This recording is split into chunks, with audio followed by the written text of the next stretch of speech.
La Edad Media del año 476 después de Cristo al año 1453 después de Cristo. El término Edad Media se usa para definir y recordar el periodo histórico transcurrido en Europa, desde la desintegración del Imperio Romano de Occidente en el siglo V hasta el siglo XV. La Edad Media se divide en dos, alta y baja.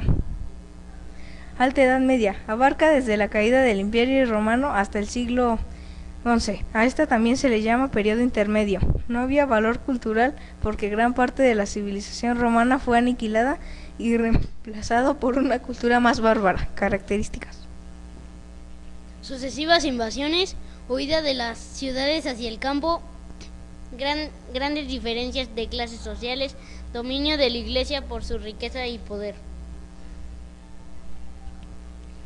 Baja Edad Media abarca desde el inicio del siglo XI hasta el descubrimiento de América 1492. En este se sufrió de continuas guerras e invasiones y poco a poco fue recuperando su estabilidad social y cultural. En el año 1000, los europeos estaban creando una nueva civilización que sobrepasaba la anterior a casi todos los aspectos. Características: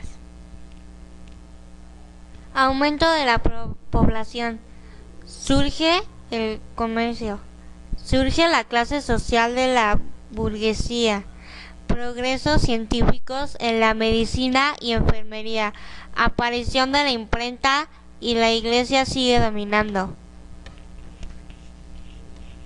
Edad Media. Inicia en el 400 después de Cristo, en la caída del Imperio Romano Occidental. Termina en 1453 después de Cristo, en la caída de Constantinopla. En la economía se dio el feudalismo, en la milicia invasiones y conquistas de los bárbaros y las cruzadas. En el lugar fue en Europa. El arte fue bizantino, románico y gótico.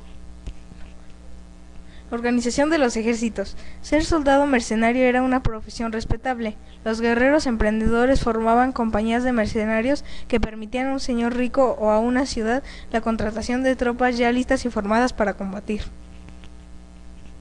Durante las batallas, medicinas y los alimentos eran muy escasos. Cuando un ejército medieval pasaba largo tiempo con el mismo lugar, la higiene era un problema porque los animales que transportaban contaminaban el agua. La ganancia de los soldados por el triunfo de una batalla en ocasiones era la concesión de honores y pequeñas extensiones de tierra llamadas feudos, aunque la recompensa consistía en el botín obtenido durante el saqueo de las otras ciudades y castillos. También se esperaba que los caballeros que caían presos pagaran un rescate a cambio de su vida. Uno de los rescates más importantes de los que haya quedado fue el solicitado por un príncipe a cambio de la libertad del alemán Ricardo Corazón de León. Costó alrededor de 20 millones de dólares modernos. Las luchas de las tribus germánicas se organizaban bajo las reglas de un jefe y peleaban a pie con hachas, espadas, escudos y cascos. Tras la caída de Roma, la desintegración política y militar del Imperio Romano en el Occidente acarreó la ruina de la civilización. La mayoría de los pueblos hablaban lenguas germánicas y por eso les llamaban germanos. Pueblos bárbaros, visigodos, dirigidos por las familias aristócratas y se asentaron en la penúltima ibérica. Ostrogodos fue el pueblo más numeroso, pero aún así los vencieron los hunos. Gépidos desaparecieron en el siglo V. Érulos, considerados los más salvajes.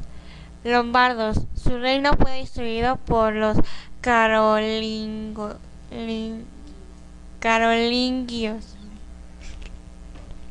Vándalos, conquistados por Bizancio.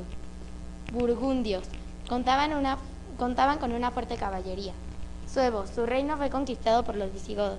Alamanes, de ahí es el nombre de Alemania. Francos, su infantería portaba escudo y hacha. Bricios, se unieron a los sajones.